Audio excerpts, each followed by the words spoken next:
प्रकार के तीर्थ कहे गए हैं। एक तीर्थ वो जहां हम जाते, हमें जाना पड़ता है, कुछ समय निकाल करके वहां पहुंचना पड़ता है, कुछ पैसों का व्यय करने के बाद वहां पहुंचा जाता है। वो सारे तीर्थ अपनी जगह को बदलते नहीं हैं। बहुत लंबे समय से, सालों साल से वो एक ही जगह पर स्थित है, एक ही जगह पर बने हुए हैं, डटे हुए हैं। जैसे कि शंखेश्वर, गिरनार, पालिताना, नाकुड़ा, राणकपुर, ये सारे तीर्थ कैसे हैं? ये सारे के सारे तीर्थ कई समय से, बहुत बहुत सालों से अपनी जगह पर रहे हुए हैं। वो अपनी जगह को बदलते नहीं हैं। 20 साल पहले भी जब भी आप गए होंगे, वो तीर्थ वहीं स्थित थे, वहीं मिले थे। आज भी अगर जाओगे तो वहां पर वो स्थित पाए जाएंगे, क्योंकि ये स्थावर तीर्थ है। स्थावर तीर्थ अपनी जगह को बदलते नहीं, चेंज नहीं करते हैं। वो अपनी जगह को बदलने वाले तीर्थ नहीं है, चलने फिरने वाले तीर्थ नहीं है। इसलिए कहा यह स्थावर तीर्थ है। लेकिन ये तीर्थ भी हमें पावन करने वाले हैं, हमें पवित्र करने वाले हैं। जब जब ऐसे तीर्थों में आप जाते हैं, जब जब ऐसे तीर्थों में आप पहुंचते हैं और वहां जाते ही अपने भाव अपने आप बदलने लगते हैं। कभी पूजा नहीं करने वाला भी वहां जाने के बाद पूजा करने लग जाएगा, अपने आप स्वयं स्फुरना होगी। यहाँ तो घर के लोग, आस पड़ोस के लोग, अपने मित्र भी बड़े दिनों में, पर्व के दिनों आने पर भी आपको बताएंगे, समझाएंगे, प्रेरणा करेंगे, प्रेरित करेंगे, बोध देंगे कि बड़े दिन आए, पर्व के दिन आए, परिसर के दिन आए, आज तो कम से कम पूजा करो, आज तो कम से कम मंदिर जाओ। लेकिन फिर भी इतनी प्रेरणा करने के बाद भी, इतना कहने के बाद भी, घर को लोगों को समझाने के बाद भी मंदिर जाकर के दर्शन पूजा नहीं करेंगे। परंतु उन तीर्थों की महिमा ऐसी, इस भूमि का प्रभाव ऐसा होता है कि वहां जाने के बाद अपने आप बिना किसी की प्रेरणा के, बिना किसी के कहे, और स्वयं अंदर से एक भाव पैदा होते हैं। अंदर में अपना मन कहता है कि तू बहुत दूर से, गोवा से यहाँ पर आया है और यहाँ आने के बाद भी तू ऐसे ही चला जाएगा, पूजा नहीं करेगा, दर्शन नहीं करेगा। अरे दर्शन पूजा की बात तो दूर, वो बात तो अब छोड़ो, लेकिन यहाँ रात्रि भोजन करने वाला, होटल में जाने वाला, जमीकंद खाने वाला, अपक्ष का भक्षण करने वाला, लेकिन तीर्थ में जाने के बाद उसको अपने भाव जो है अलग प्रकार के नजर आएंगे। यहाँ रात्रि भोजन करेगा, कंदमूल खाएगा, होटल में जाएगा, यहाँ टीवी आदि को देखेगा, जुआ भी खेलेगा, लेकिन तीर्थ में जाने के बाद एक बार तो उसको मन में हो ही जाएगा कि तू कैसी जगह पर आया है।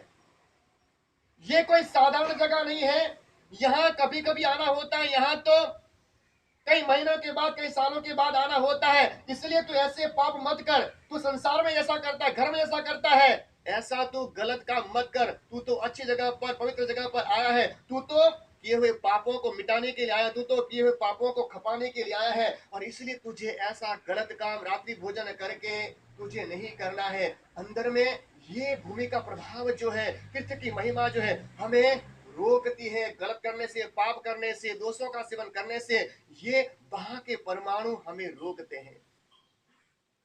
एक तो उस भूमि का प्रभाव, सालों साल से अनेक अनेक लोग भक्त वहां पर आते हैं और विशुद्ध प्रकार की भावना को भा करके वहां तप जप आदि करते हैं, दान देते हैं, शीलन का पालन करते हैं, तप आदि करते हैं और शुभ भावनाओं को भी उभाते हैं। इसलिए वो परमाणु भी हमारे दिमाग पर, हमारे मन पर वो असर करते हैं, और पाप करने वाला व्यक्ति जो है वह भी वहां जाने के बाद अपने पाप वाली क्रियाओं को, अपने पाप वाले विचारों को छोड़ता है, त्याग करता है, और पुण्य के करने के अंदर अपने आप को ढालता है। इसलिए कहा नहीं, वो तीर्थ कैसे, वो स्थावर तीर्थ है। वो स्थावर तीर्थ तो कम हमें फल देते हैं, वो स्थावर तीर्थ हमें पुण्य बंद कम करते हैं। जब हम वहां जाते हैं तब हमारे लिए वो प्रभाव का काम करते हैं। ऐसे तो बहुत सारे तीर्थ हैं। जैनों के एक नहीं, अनेक अनेक अनेक अनेक तीर्थ है। कहीं पहाड़ियों की चोटी पर, कहीं समुद्र के किनारे, कहीं नदी के किनारे, कहीं तालाब के किनारे, कहीं जंगलों में भी इस प्रकार के तीर्थ है। लेकिन उन सारे तीर्थों में एक तीर्थ की महिमा बहुत ज्यादा है, अपरंपार उस तीर्थ की महिमा है, और ये अनादि काल से तीर्थ माना जाता है। ये शाश्वत तीर्थ माना जाता है। शाश्वत यानी जो हमेशा रहने वाला, हमेशा टिकने वाला, उसे कहते हैं शाश्वत। भूतकाल में भी रहा, वर्तमान समय भी के अंदर में रहा है, और आने वाले समय के अंदर भी टिकेगा, रहेगा, जो कभी नष्ट नहीं होगा, जो कभी समाप्त नहीं होगा, उसे कहते हैं शाश्वत। हाँ, उसकी ऊंचाई, उसकी परिधि विस्तार के अंदर कुछ संक्षिप्त हो सकता है, कुछ कम ज्यादा हो सकता है, लेकिन मूल रूप से वो तीर्थ हमेशा रहेगा। इसलिए कहा जाता है शाश्वत तीर्थ। और ऐसा तीर्थ कौन सा? शत्रुंजय तीर्थ, पालीताना तीर्थ। जहां कभी भी किसी भी सीजन में जाओ आप, किसी भी दिन में जाओ, लेकिन हमेशा वहां उस तीर्थ की महिमा के हिसाब से, उस तीर्थ के पुण्य भूमि के प्रताप से, कोई समय ऐसा नहीं होता, कोई दिन ऐसे नहीं होते, और कोई मौसम ऐसा नहीं, ऐसे नहीं होती जहां भक्तों की भरमार न होती हो। हमेशा दादा के दर्शन करने के लिए लाइन लगती है, पूजा करने के लिए भी लंबी कतार लगती है। ये तीर्थ की महिमा है, दादा का प्रभाव है। और जिन शासन में तो इस तीर्थ की महिमा गजब की मानी गई है। वहां जाकर के अगर कोई व्यक्ति एक उपवास करे तो सैकड़ों उपवास का उसको लाभ होता है। एक उपवास करने से सैकड़ों उपवास का लाभ होता है। यहां रह करके वो उपवास करे तो एक उपवास का लाभ है, लेकिन उस भूमि में जाकर के अगर कोई व्यक्ति एक उपवास करे तो सैकड़ों, कई उपवास का वो लाभ प्राप्त करता है, क्योंकि वो भूमि का प्रभाव है, भूमि का असर है। लेकिन साधारण मनुष्य, साधारण आदमी वहां पर जा नहीं सकता है, क्योंकि एक दोहे के अंदर आता है, पापी अभवी नजरे न देखे। उस तीर्थ को जो पापी आत्मा होती है, भारी भारी आत्मा होती है, जो अभवी की आत्मा होती है, वो इस तीर्थ की स्पर्शना कर नहीं सकती, इस तीर्थ को देख नहीं सकती, निहार नहीं सकती है। अभवी मालूम है? अभवी मालूम है ना? अभवी किसको कहते हैं? 3 प्रकार के शास्त्र के हिसाब से जीव माने गए हैं, भवी, अभवी और जाति भवी। जो भवी आत्माएं होती उसमें मोक्ष में जाने की शक्ति रहती है, मोक्ष में जाने की लायकात रहती है, और भवी आत्मा ही मोक्ष में जा सकती है। भवी आत्मा ही सभी प्रकार के कर्मों का क्षय करके कर्मों के बंधन से मुक्त हो सकती है। अभवी आत्मा मोक्ष में जा नहीं सकती है, उसमें मोक्ष में जाने की लायकात ही नहीं है, उसमें सारे कर्मों को क्षय करने की ताकत ही नहीं है। और इसलिए कहा, अभवी की आत्मा कभी भी लंबे से लंबा तप करने के बाद भी, लंबे समय तक चरण का पालन करने के बाद भी वो मोक्ष में जा नहीं सकती है। और जाति भवी, जो केवल नाम से ही भवी है, लेकिन वो आत्मा भी कभी भी मोक्ष में जा नहीं सकती। पापी अभवी नजरे न देखे। जो अभवी की आत्मा होती है, अभवी की आत्मा शत्रुंजय के दर्शन कर नहीं सकती है, अभवी की आत्मा शत्रुंजय की स्पर्शना कर नहीं सकती है। चाहे जैन कुल में पैदा हो जाए, जैन घर में पैदा हो जाए, संयोग मिल जाए, घर के सारे लोग कई बार शत्रुंजय जाकर के आ गए हो, लेकिन फिर भी अभवी की आत्मा, पापी की आत्मा हो, तो बीच में कोई ना कोई रोड़ा आ जाएगा। जब शत्रुंजय जाने का समय आ जाए, यात्रा करने का समय आ जाए, या तो घर का वातावरण इस प्रकार का न बने, या फिर उसको कोई ना कोई तकलीफ आ जाए, बीमार हो जाए, कोई तकलीफ आ जाए, और घर के लोग भी कहें तू घर को संभाल, धंधे को संभाल, तू यहाँ घर को संभाल, हम यात्रा करके आते हैं। यानी इस प्रकार के कोई ना कोई विघ्न अभवी के जीवन के अंदर आ जाते हैं, वो वहां पर पहुंच नहीं सकती है।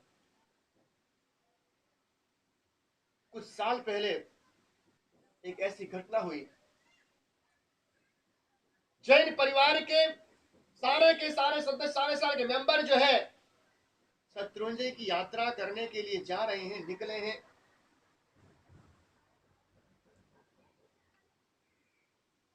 अहमदाबाद से आगे बढ़े, कलिकुंड दर्शन किए, आगे बढ़ते बढ़ते बढ़ते बढ़ते पहुंचते पहुंचते पहुंचते वल्लभीपुर पहुंचे। बस वल्लभीपुर पहुंचे, यानी कि शत्रुंजय की पुरानी तलेटी मानी जाती है वल्लभीपुर। बहुत साल पूर्व शत्रुंजय इतना विशाल था, इतना फैला हुआ था। यह गिरिराज, ये पहाड़ जो है इतना लंबा चौड़ा था। और कभी किसी जमाने के अंदर वल्लभीपुर जो है, ये शत्रुंजय की तलेटी मानी जाती। तलेटी यानी वहां से पहाड़ चढ़ना प्रारंभ होता है। करीब करीब 55-56 किलोमीटर की दूरी पर पालीताना से ये वल्लभीपुर बीच में आता है। और कभी अगर मौसम साफ हो तो वल्लभीपुर से ही गिरिराज के दर्शन भी होते हैं, वो पहाड़ भी नजर आता है। वो परिवार भी आगे बढ़ते बढ़ते वल्लभीपुर पहुंचा। वल्लभीपुर पहुंचने के बाद वहां के पुराने जितने भी मंदिर थे वहां पर दर्शन पूजा आदि का क्रम किया।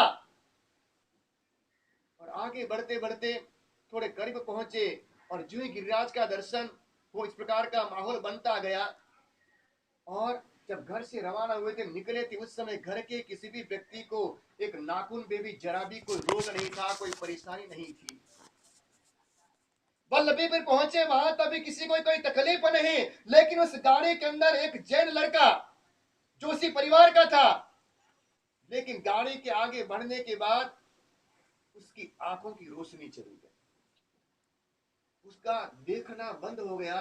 तो देखने की शक्ति थी वो खत्म हो गई, समाप्त हो गई। घर के सारे लोग शत्रुंजय पहुंचे,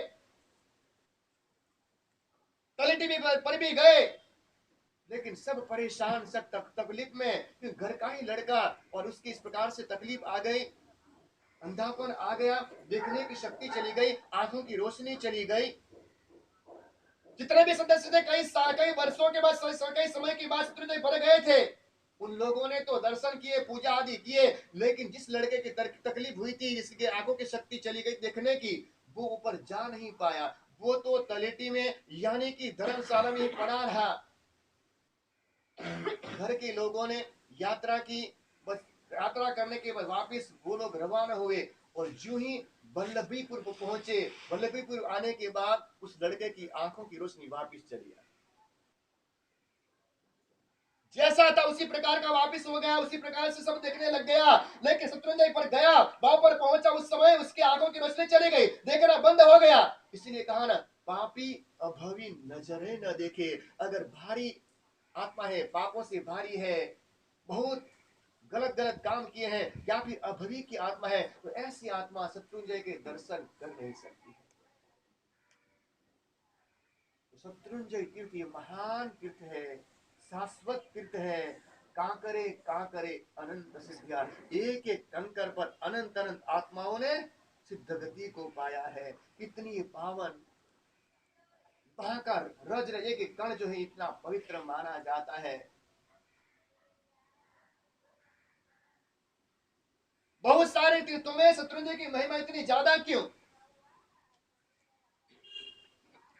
इसलिए इस भूमि पर अनंत आत्माएं मोक्ष में गई। लेकिन जैन शास्त्र तो कहते हैं संसार के अंदर कोई जगह ऐसी नहीं, कोई स्थान ऐसा नहीं जहां से किसी न किसी आत्मा का मोक्ष न हुआ हो, जहां जहां से कोई न कोई आत्मा मोक्ष में न गई हो, ऐसा कोई स्थान नहीं है। तो फिर शत्रुंजय की महिमा इतनी क्यों? कहते हैं ये तीन लोक हैं, अधोलोक, ऊर्ध्वलोक और तिरछालोक। जहां हम रहते हैं इसे कहते हैं तिरछालोक, मनुष्य लोक। नीचे में जहां नरक है, ऊपर में जहां स्वर्ग है, और हम बीच में हैं जहां पर त्रियंच प्राणी मनुष्य आदि रहते हैं, इसे कहते हैं तिरछालोक। लेकिन तीनों लोक के मध्य में, बीच में, सेंटर में कौन है? तो शत्रुंजय तीर्थ आता है। और इसीलिए शत्रुंजय की महिमा बहुत ज्यादा है।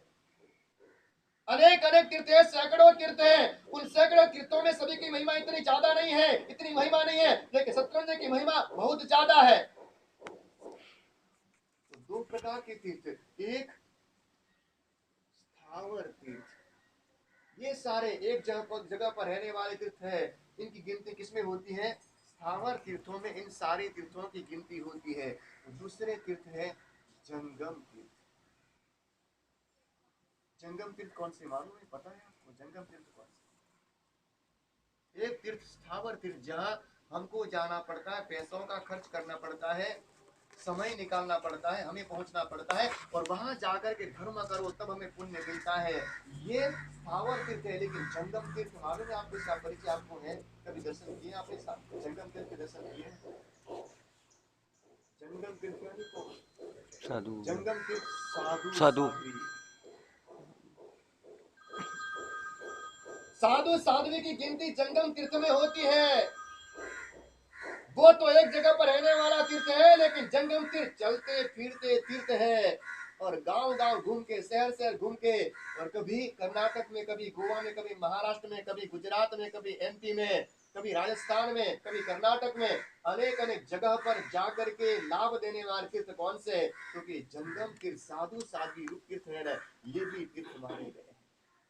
शत्रुंजय पर जाकर के भक्ति करने से जो पुण्य मिलता है, वही पुण्य साधुओं की भक्ति करने, संगम तीर्थ की भक्ति करने से मिलता है। शंखेश्वर जाने के बाद जो आराधना करने से पुण्य मिलता है, जो फल मिलता है, वैसा का वैसा पुण्य जंगम तीर्थ की भक्ति करने से भी प्राप्त होता है। और आचार्य सूत्र के अंदर तो बताया गया है, साधुओं के दर्शन, साध्वी जी के दर्शन छिन्न क्लेश यानी कि कसायों को समाप्त करने वाले। हमारे अंदर में जो भीतर में कसाय, क्रोध, मान, माया, लोभ है, विषय वासना है, ये सारे क्षीण होते हैं, बिल्कुल खत्म होते हैं, उसका विषय होता है। ये साधुओं के दर्शन का प्रभाव है, प्रताप बताया गया है। मैंने कह रहा हूं, शास्त्र कहता है कि साधुओं के दर्शन से मोह का नाश, कषाय का नाश, विषय वासना का नाश, राग और द्वेष का नाश बताया गया है। और वो तीर्थ तो कभी बोलते नहीं है। उस तीर्थ में जाओ, आप अच्छा करो, पुण्य करो, धर्म करो, तो भी वो तीर्थ आपको बोलेंगे नहीं। अगर आप गलत करो, पाप करो, दोषों का सेवन करो, बुरे काम करो, गलत काम करो, आपकी भोजन करो, तो भी वो तीर्थ बोलने वाले नहीं है।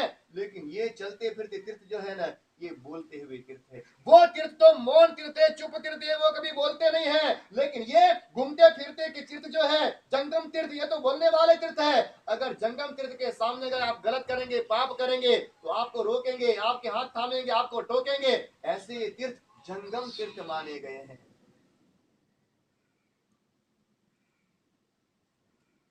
हमें पापों से बचाने वाले ऐसे तीर्थ माने गए हैं, ये जंगम तीर्थ। और गोवा जैसे प्रदेश में कभी कभी ऐसे जंगम तीर्थ भी विहार करते करते करते करते आते हैं। साल में एक आध बार, 2 बार, 3 बार कभी मौका मिलता है, कभी अवसर आता है, और आप लोगों को दर्शन का लाभ, भक्ति का लाभ दे करके चले जाते हैं। अगर वो तीर्थ आपके यहाँ पर गोवा में आए, आपके वास्को में आए, आपके मडगांव में आए, आपसे क्या लेकर के जाते हैं? कुछ लेकर के जाते हैं। आपको देकर के जाते हैं, क्या देकर के जाते हैं? कुछ लेकर के जाते हैं, कुछ मांगने आते हैं। अरे पुण्य होता है ना, तभी ये जंगम तीर्थ के दर्शन, उनकी भक्ति करने का लाभ और मौका मिलता, अवसर मिलता है। लोग तो तरसते हैं, लोग तो भक्ति करने के लिए, दर्शन करने के लालायित रहते हैं, कब यहाँ पर साधु भगवंत आए, साधु जी भगवंत आए। अरे गुजरात में जाओ, मुंबई में जाओ, कई घर ऐसे हैं, अगर रोज रोज उनके घर में साधु साधु जी भगवंत की भक्ति का लाभ न मिले, तो वो दुखी होते हैं, मन में खेद करते हैं, खेद प्रकट करते हैं, मेरे पाप का उदय हुआ, यहाँ पास में निकट में साधु साधु रहने के बाद भी मुझे आज भक्ति का लाभ नहीं मिला, आज मेरा दिन बाज गया। मैंने ऐसा कौन सा पाप किया होगा, पड़ोस वाले को लाभ मिला और मेरे घर पर साधु साधु जी भगवान मुझे लाभ देने के लिए नहीं आए। मेरा पुण्य घटा, मेरा पुण्य कमजोर था, इसलिए मुझे लाभ नहीं मिला। ये साधु साधु जब जब विहार करके आते हैं, तो आपको बहुत कुछ दे करके जाते हैं। लेने की बात नहीं, लेकिन बहुत होलसेल में दे करके जाते हैं, रिटेल में नहीं। जे साधु साध्वी जी के पास आप जाओ, आप वंदन करो, उस समय आशीर्वाद क्या देते हैं, आशीष क्या देते हैं? उनके मुंह से कौन से शब्द निकल रहे हैं? आशीर्वाद में क्या बोलते हैं? धर्म लाभ, धर्म लाभ, लक्ष्मीवान भव बोलते हैं, धर्म लाभ, आयुष्मान भव बोलते हैं, पुत्रवान भव बोलते हैं। कभी सुना जैन साधु के मुख से इस प्रकार के शब्द निकले हो, इस प्रकार के आशीर्वचन निकले हो, ऐसा कभी सुना आपने? हमेशा एक ही शब्द कहेंगे, धर्म लाभ के आशीर्वाद देंगे, और धर्म लाभ के आशीर्वाद में सारे लाभ आ जाते हैं। एक धर्म का लाभ हुआ, एक धर्म का प्रॉफिट हुआ, एक धर्म के लाभ में अनेक अनेक लाभ उसमें समाये जाते हैं। जैसे हाथी के पैर में सभी प्राणियों के पैर का समावेश हो जाता है, ठीक उसी प्रकार से धर्म लाभ के आशीष में सारे आशीर्वाद का समावेश हो ही जाता है। और यहाँ अगर साधु साध्वी जी आए, आपके घर पर आए, तो एक आध दो रोटी लेकर के जाएंगे, एक आध आधी रोटी लेकर के, थोड़ी सब्जी लेकर के जाएंगे, लेकिन आशीर्वाद होलसेल में देकर के जाएंगे। आपको धर्म का लाभ हो, अगर आपके जीवन में धर्म हुआ, धर्म आया, धर्म का लाभ हुआ, तो आपका कल्याण हो जाएगा। ऐसी कामना से धर्म लाभ की आशीष देकर के साधु भगत वहां से लौटते हैं। 24 घंटे में एक आध बार दो बार आपके घर पर आकर के और एक आध रोटी लेकर के जाएंगे, लेकिन आपको बदले में कितना बड़ा आशीर्वाद देकर के जाते हैं।